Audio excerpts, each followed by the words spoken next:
एक बार आप लोगों का फिर स्वागत है हमारे इस चैनल पर। और आज की क्लास में हम लोग बायोलॉजिकल क्लासिफिकेशन चैप्टर में किंगडम फंजाई के रिप्रोडक्शन के मोड को डिस्कस करेंगे कि फंजाई रिप्रोड्यूस कैसे करते हैं, कवकों में प्रजनन कैसे पाया जाता है। हम लोगों ने इस किंगडम के जनरल कैरेक्टर्स को इससे पहले वाली क्लास में डिस्कस कर लिया है। तो हम लोग आज एनसीईआरटी बुक में दिए गए फंजाई में रिप्रोडक्शन के संबंध में जितनी बातें हैं उनको डिटेल में डिस्कस करने वाले हैं। फंजाई में जो रिप्रोडक्शन होता है वहां पर 3 important mode of reproduction fungi में पाया जाता है। एक जो वेजिटेटिव मोड ऑफ रिप्रोडक्शन हो सकता है, यहाँ पर एसेक्सुअल मोड ऑफ रिप्रोडक्शन भी फंजाई में पाया जाता है और फंजाई में सेक्सुअल मोड ऑफ रिप्रोडक्शन भी पाया जाता है। सबसे पहले हम लोग डिस्कस करेंगे वेजिटेटिव मोड ऑफ रिप्रोडक्शन। तो वेजिटेटिव मीन से फंजाई फ्रेगमेंटेशन द्वारा, फिशन द्वारा और बडिंग द्वारा रिप्रोड्यूस करते हैं। फ्रेगमेंटेशन में यहाँ पर हाइफे फ्रेगमेंट यानी खंडों में टूट जाता है और ये फ्रेगमेंट फिर से एक नए फंजाई को प्रोड्यूस करते हैं। फंजाई फिशन द्वारा भी रिप्रोड्यूस करते हैं। और बडिंग में यहाँ पर हाइफे में एक स्पेशल आउट ग्रोथ आती है जिसको बड कहते हैं और ये बड के फार्म में अलग डिटेच हो जाती है और ये बड एक बार फिर से नए फंजाई को प्रोड्यूस करता है। एसेक्सुअल रिप्रोडक्शन में यहाँ कुछ स्पोर्स बनते हैं और वो स्पोर्स, उन स्पोर्स को हम लोगों को याद रखना है, जैसे कोनेडिया, स्पोरेंजियो स्पोर और जू स्पोर। तो ये सब एसेक्सुअल रिप्रोडक्शन में स्पोर्स बनते हैं और बाद में यही हाइफे को बनाते हैं। और फंजाई में जो सेक्सुअल रिप्रोडक्शन होता है इसमें जो स्ट्रक्चर्स बनते हैं उनको भी हमको याद करना है। यहाँ पर ऊ स्पोर, एस्को स्पोर और बेसिडियो स्पोर्स बनते हैं। तो आपको इन स्ट्रक्चर्स को याद रखना है, कौन से स्ट्रक्चर एसेक्सुअल रिप्रोडक्शन से संबंधित है और कौन से स्ट्रक्चर सेक्सुअल रिप्रोडक्शन से संबंधित है। अब ये जो स्ट्रक्चर्स बन रहे हैं, स्पोर्स बन रहे हैं, इन वेरियस स्पोर्स को बनाने के लिए फंजाई की बॉडी पर कुछ स्पेशल स्ट्रक्चर्स होते हैं, कुछ डिस्टिंक्ट स्ट्रक्चर्स होते हैं। उन स्ट्रक्चर्स को फ्रूटिंग बॉडीज कहते हैं। तो ये भी बहुत ज्यादा इंपॉर्टेंट क्वेश्चन है कि फ्रूटिंग बॉडी का फंक्शन क्या होता है। तो फ्रूटिंग बॉडी स्पोर बनाने के काम में लाए जाते हैं। अब जो सेक्सुअल रिप्रोडक्शन होता है उसमें जो सेक्सुअल साइकिल होती है उसमें 3 इंपॉर्टेंट स्टेजेस होते हैं, 3 इंपॉर्टेंट स्टेप या चरण होते हैं। उसको हम लोग यहाँ पर सीक्वेंस में देखते हैं। सबसे पहले इसमें प्रोटोप्लाज्म फ्यूज होता है। तो 2 मोटाइल गैमीट या 2 नॉन मोटाइल गैमीट के प्रोटोप्लाज्म का फ्यूजन सबसे पहले होता है और इस प्रोसेस को हम लोग प्लाज्मोगैमी कहते हैं। यहाँ पर आप याद कर सकते हैं प्रोटोप्लाज्म से, यहाँ प्लाज्म वर्ड से प्लाज्मोगैमी आप याद कर सकते हैं। सबसे पहले प्रोटोप्लाज्म फ्यूज होगा और ये प्लाज्मोगैमी कहा जाएगा।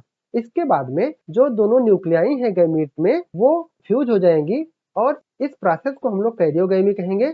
यहाँ पर कैरियन मीन्स न्यूक्लियस होता है, तो आप याद कर सकते हैं कि जो अगला जो सेकेंड स्टेप होगा उसमें न्यूक्लियाई फ्यूज होंगी और न्यूक्लियाई फ्यूजन को हम लोग कैरियोगैमी कहेंगे। अब जब न्यूक्लियाई फ्यूज हो गए तो यहाँ पर डिप्लॉयड स्ट्रक्चर बन जाएगा और इसको हम लोग जाइगोट कहेंगे।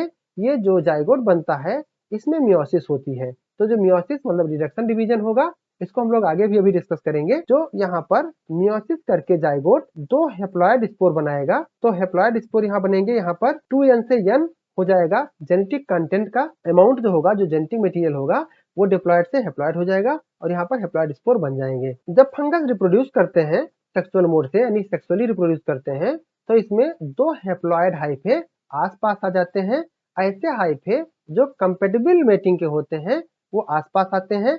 इसके बाद वो फ्यूज कर जाते हैं, वो फ्यूज करते हैं और यहाँ पर कुछ फंजाई में जो फ्यूजन होता है 2 हेप्लॉयड सेल्स फ्यूज होकर के इमीडिएटली तुरंत रिजल्ट करते हैं, तुरंत बनाते हैं डिप्लॉयड सेल्स और इस तरह से डिप्लॉयड सेल्स बन जाती हैं। लेकिन कुछ फंजाई में यहाँ पर जैसे एस्कोमाइसिटीज में, बेसिडियोमाइसिटीज में यहाँ पर एक स्पेशल स्ट्रक्चर, एक स्पेशल स्टेज डेवलप होता है जिसे हम लोग इंटरवेनिंग डाइकैरियोटिक स्टेज कहते हैं। यहाँ पर आप देख सकते हैं कि यहाँ पर दोनों न्यूक्लियाई, दोनों सेल्स की आने वाली न्यूक्लियाई एक सेल में तो आ गई हैं लेकिन इन्होंने अभी फ्यूजन नहीं किया है। तो आप यहाँ देख सकते हैं कि ये एक सेल है, यहाँ पर एक न्यूक्लियाई हेप्लॉयड न्यूक्लियाई यहाँ पर और दूसरा हेप्लॉयड न्यूक्लियाई यहाँ पर है।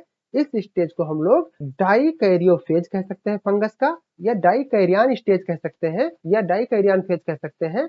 इस तरह से 2 न्यूक्लियाई पर सेल हो जाती हैं। ये एक स्ट्रक्चर, एक स्टेज होता है और इस स्टेज को हम लोग डाइकैरियोफेज ऑफ फंगस कहते हैं। बाद में ये दोनों पेरेंटल न्यूक्लियाई फ्यूज कर जाती हैं और इसके बाद में यहाँ डिप्लॉयड स्ट्रक्चर बन जाता है। अब जो फंजाई की फ्रूटिंग बॉडीज होती हैं, फ्रूटिंग बॉडीज के अंदर रिडक्शन डिवीजन होता है और या मियोसिस होता है। तो इस मियोसिस या रिडक्शन डिवीजन से आगे स्पोर्स बनते हैं और वो स्पोर मटेरियल यानी हैप्लॉयड जेनेटिक मटेरियल ही रखते हैं। तो ये स्पोर हैप्लॉयड होते हैं। अब माइसीलियम के मार्फोलॉजी के आधार पर मोड ऑफ स्पोर फार्मेशन का मोड क्या है और फ्रूटिंग बॉडी के फार्मेशन का मोड क्या है, इन सब आधार पर हम लोग आगे किंगडम फंजाई को डिवाइड कर लेंगे वेरियस क्लासेस में। क्लासेस में हम लोग आगे चल करके इसको क्लासिफाई करेंगे। हम लोग अगले लेक्चर में यहाँ पर किंगडम फंजाई के क्लासेस को डिस्कस करेंगे। Thanks for watching. हम लोग मिलते हैं नेक्स्ट क्लास में।